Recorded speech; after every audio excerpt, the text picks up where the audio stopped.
Olá, aqui é Roberto Herrera, estamos conversando com Karina Rebelo a respeito de liderança. Já falamos sobre liderança com a geração Y, como vencer os medos e como formar uma equipe através da liderança. Vamos falar agora de uma... Karina, vou te contar um pouquinho de um vídeo que eu assisti de Jack Welch, que ele falava alguns aspectos da liderança. E ele falava de que ele sempre usou muito o 70, 10, 70, 20. O que é o 10, 70, 20? 10% das pessoas que tem na tua equipe são aquelas pessoas imprescindíveis, que tu não tem como deixá-las de fora, tem que conquistar a mente e o coração delas e também o bolso, se possível. Mas existe ali um grupo de pessoas que são os 70%, que estão no meio do caminho. Esse meio do caminho é aquelas pessoas que têm que dar uma atenção especial para que elas consigam desempenhar um bom trabalho.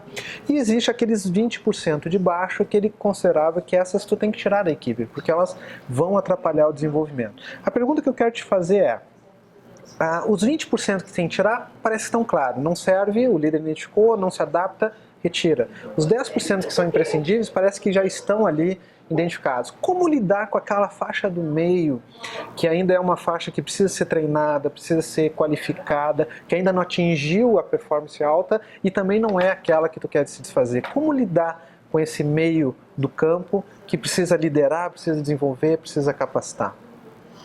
Herrera, essa mesma pergunta já me foi feita numa palestra lá em Caxias do Sul, que eu fiz para um grupo de empresários. E dentro dessa questão, você evoluiu muito depois desse vídeo do Jack Welch, no sentido de quando a gente vai estudar o coaching, tu estuda neurociência, tu estuda o neurocoaching, né? Tu começa a questionar um pouco esses percentuais também. E depois Jack Welch ele veio também, ele avaliando um pouco essas colocações. Por quê? Te justifico. Os 10% são aquelas pessoas que realmente as que vão se destacar de alguma forma, pelo seu cognitivo, pelo seu intelecto, pela sua tomada de decisão, proatividade, enfim. Os 70% não necessariamente 70%, sim, mas numa média geral, os que estão no meio, que é onde está a tua pergunta, são aquelas pessoas que são muito operacionais, com um perfil muito operacional, em que a gente vai ter que estar conduzindo, orientando, trazendo eles para dentro do contexto. São pessoas que facilmente acabam indo para uma zona de conforto. Facilmente elas acabam se acomodando com o dia a dia e elas vão acabando, se a gente não observa, acabam dando ritmo para a empresa. Então o líder nesse momento deve estar muito próximo dessas pessoas. De vez em quando poder participar de reuniões de grupo com essas pessoas ou até mesmo seus gestores, entendendo como as equipes estão, em que ritmo que elas estão, em que tempo elas estão. O que faz essa equipe ser unida ou não ser unida? Quais são os fatores que facilitam o trabalho delas ou não? Eu tenho empresas que às vezes a gente vai fazer uma análise, um diagnóstico, percebemos que a empresa está tão analógica, precisamos se desenvolver em algumas etapas que faz com que essas pessoas arrumem formas delas continuarem fazendo como elas fazem, usando a desculpa, terceirizando a desculpa pela falta do sistema. E muitas vezes o sistema, não adianta botar o melhor sistema se a cabecinha delas não estiver preparada para o que elas podem fazer a mais. Então, como nós falamos nos outros blocos, a pergunta-chave, a pergunta poderosa é poder fazer as pessoas gerarem reflexão. Você fala tanto de perguntas poderosas, né? Nada mais é do que fazer reflexão, gerar a reflexão das pessoas. Então é fazer elas pensarem o que mais podemos fazer e se não tiver esse caminho, que outro caminho podemos adotar? É estar próximo. Esses dias estava conversando com um líder de uma empresa multinacional que ele disse que há um tempo atrás ele conseguia saber o nome de todo mundo, ele conhecia o que cada um fazia, ou pelo menos entrava e dava um bom dia, uma boa tarde. Hoje ele não conseguia mais fazer isso. E aí ele se deu conta o quanto distante ele estava da equipe, e é esse 70%.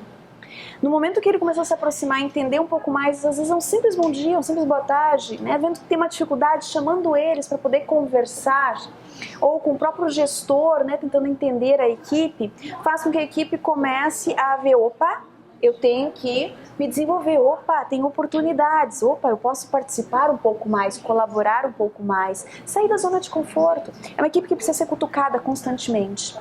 E esses 20%, o líder sempre tem que se perguntar, será que eu fiz o suficiente para desenvolver a habilidade deles? Será que esta dos 70%, se eu não trabalhar, quantos daqui vão virar 20% se eu não trabalhar bem? Muitas pessoas têm habilidades que nem elas se dão conta que elas têm. E o líder dando pequenas tarefas, fazendo ele ali sair da zona de conforto, muitas vezes com rodízios, ele aprender outros trabalhos, desafiar, dar um pequeno desafio para as pessoas ali da sua rotina, a pensar um novo, a fazer algo se não tivesse aquele sistema, fazendo eles repensarem. Pode, nesse momento, fazer com que a equipe esteja se oxigenando constantemente. Então, o líder, ele trabalha com pessoas, ele não trabalha com máquinas. Antigamente, né, a gente trabalhava muito máquinas, mas elas não vão conseguir gerar um bom desempenho se as pessoas que estão atrás gerindo esse mecanismo, elas não estiverem também pensando, desenvolvendo essa mente a caminhos novos, alternativas novas. O líder hoje não trabalha com uma solução. O líder hoje trabalha com alternativas. A alternativa que serve para hoje, talvez amanhã não sirva mais.